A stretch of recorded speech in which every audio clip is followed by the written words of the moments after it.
This is another Think Coming with Matt King. I am Matt King. I'm obviously hosting the Shindig, which I hope provides you listeners on your trains, in your cars, anywhere you need to pass the time, with a conversation about science and technology and the environment and the possible or probable future and what all of that means for us as humans. To accomplish that, I'm going to need a lot of help from guests far smarter and far better versed in those subjects than I am. I nearly failed chemistry in high school and then physics in college. I'll do my best to serve as a medium between the way these wise men and women see the world and its possibilities, and the way the rest of us rush through it, focused mostly on our own survival. In this episode, we talk outer space and the organisms, like us, who live on its planets and who, as far as we know, have yet to meet. Our guest will educate us on perception, reality, a planet of alien octopi, and the ever-growing cosmic Muffin, and all that exists outside of it. Caleb Scharf is the director of Astrobiology at Columbia. From New York City, USA, welcome to the Fox 5 Podcast Network. Caleb Scharf, you're the director of Astrobiology at Columbia University. Yes, that's right. That's correct. What is astrobiology?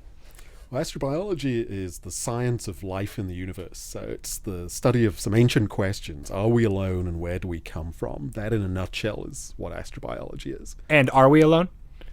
I wish I knew. And what's your philosophy? What do you think? I mean, mathematically, probability-wise, somewhere out there must exist something, right? Yeah, it's a really great question. And, if I'm absolutely strict about it, as a scientist, as a statistician, I would say we really don't have enough data yet. The one example we have of life here, it's really hard to extrapolate that.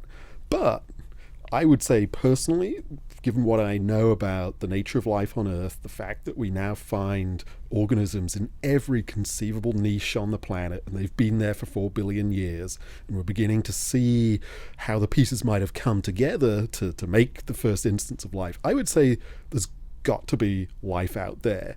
And the fact that we also now know of many, many planets, basically every star you see in the sky has a planetary system. We now know that to be fact.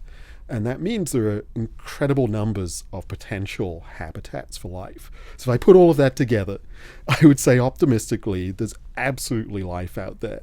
And the next question is, okay, is there life out there? Is this something that we would put in a petri dish and it would kind of flop around and swim around in there?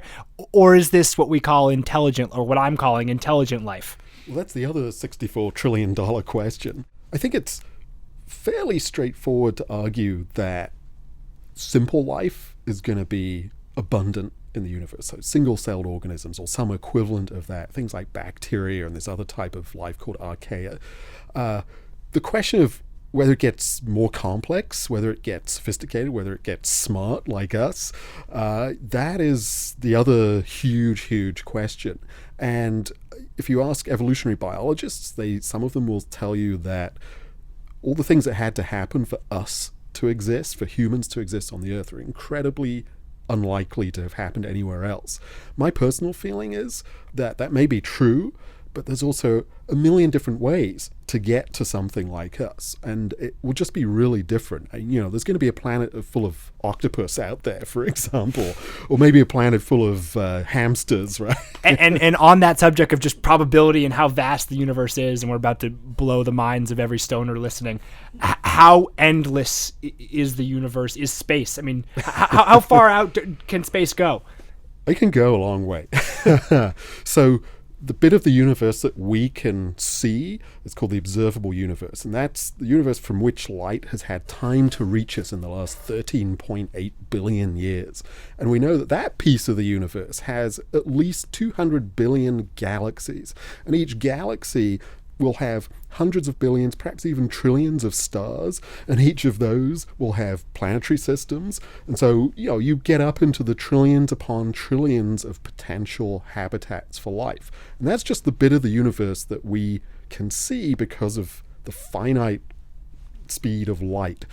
The full universe, that's still a question that theoretical physicists are trying to figure out. It could be hundreds of times bigger. It could be a trillion times bigger. We just don't know yet.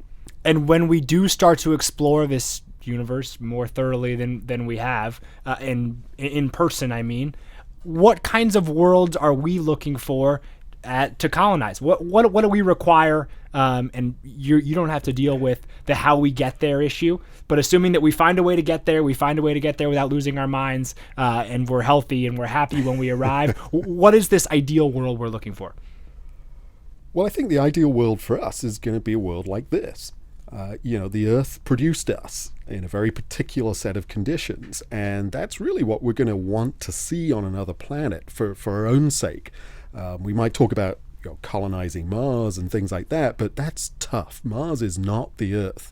So if we go further afield, let's say we go to the nearest star system, which is Proxima Centauri, where we actually now believe there may be a planet that could resemble the Earth. We're looking for things like a temperature that's somewhere in the range of what we're used to, in particular a temperature that allows for liquid water to exist on the surface of a planet, because we don't just drink liquid water. Liquid water is an integral part of our chemistry. It's an integral part of the chemistry of all the life that we would probably want to take along with us if we don't find new stuff out there anyway. And it's a central piece of climate systems. It's a central piece of all the things that make a place livable for humans. And so we're looking for that. We're looking for planets at the right distance from their parent star, where the surface temperatures could be kind of nice. We're looking for planets that have water. Not all planets are going to have water. And some planets may have a lot more water. And then that's actually going to be a decision point. And how optimistic are you that A, we'll find one of these planets, and then B, at some point in the future, we'll go colonize it? I'm pretty optimistic we'll find those planets. In fact, all the data at this point is saying that they're going to exist. I mean, we haven't quite nailed down a good example yet, but we're getting awfully close. And some of the issue is that we don't have quite good enough information about these worlds to confirm. But we know that water is abundant in the universe. It's absolutely everywhere. We know that planets are absolutely everywhere.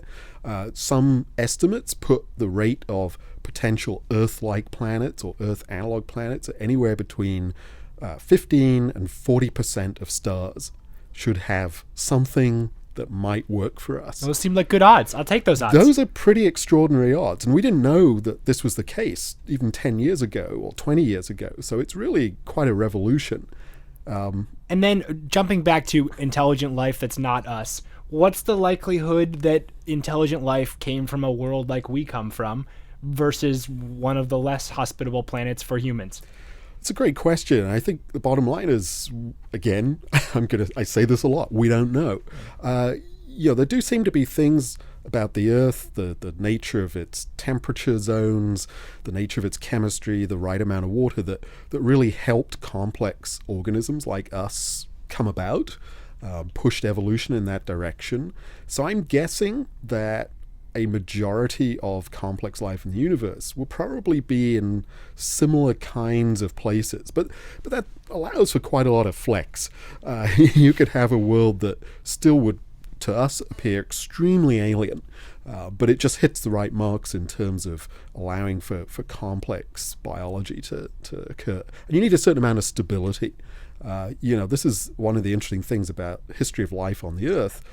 On the one hand, if Earth never changed, you'd never get anywhere. Life might not even work because you wouldn't have big extinction events which give opportunities to new organisms, for example. But it's got to be at a balance point. And for us, certainly, it's got to be at a balance point. Our history tells us that, too many bad things happening and we would not have ended up being here. On the other hand, you need to shake the pot every so often. And we call it the search for life, or the search for what's out there, which implies that we are the searchers. But I mean, one would think it's also possible that whatever's out there is searching for us and might find us before we find them. Well, this is one of those questions that has been bouncing around for a very long time, and especially since the dawn of the space age in the 1950s. And it's kind of puzzling for some people that we haven't actually had signs of anyone trying to communicate with us or showing up. Of course, some people feel that they have shown up, but by and large, I think most scientists would say that no, we've not yet seen evidence of other intelligent life. And that's raised some big puzzles. There's a famous thing called the Fermi Paradox. Back in the 1950s, the famous physicist Enrico Fermi was having lunch one day, at least this is how the story goes, and he suddenly looks up and says, "Where is everyone?" And the idea was that if you crunch the numbers on species trying to colonize our galaxy, even if you move between stars kind of slowly, in a few million years, you could basically get everywhere. Right, so they should be here by now. So they should be here. And so what's going on? Now, maybe it is that it's not that easy to take these steps across interstellar space. Maybe, there aren't that many intelligent species out there, or technological species. Maybe they have other reasons for not doing it. Maybe they're paranoid, or maybe they're too busy fighting each other. There's a very long list. I mean, it's a fascinating list. So one of the questions is, well, what's going on here? My personal take on it is that we constantly overestimate our ability to see what's happening around us. And so it could be that there really are signals bouncing around, or we're just missing them, or strange things, and we are just missing them. But I think we may be getting to a point where the question of should we be seeing this stuff is more and more important, because our technology is getting so good. And in Hollywood and in science fiction, so often the alien species, the alien force, is the advanced race. The possibilities that maybe we are that alien advanced race. We are that force that's coming to another world that they should be fearing. That's absolutely right. That we're pretty good. Yeah, we are pretty good. And we just don't have any context, right? So we could easily be the most sophisticated civilization in our galaxy. We may have been the ones who got there first. And despite the fact that we feel we're kind of teetering on the brink all the time, maybe most intelligent civilizations destroy themselves within a few 10,000s of years.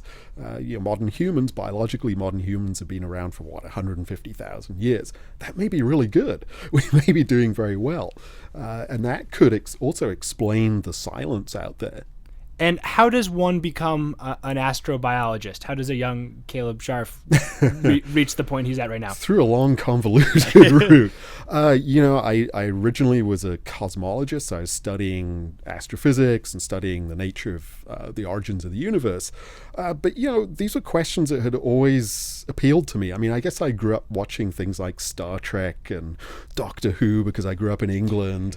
And, the idea that you look up at the night sky and you think, well, really, am I alone? Are we alone? It's just such a compelling question that I've come back to it as a grown-up. So an even larger, sort of more macro question, which seems impossible when we're talking about endless space.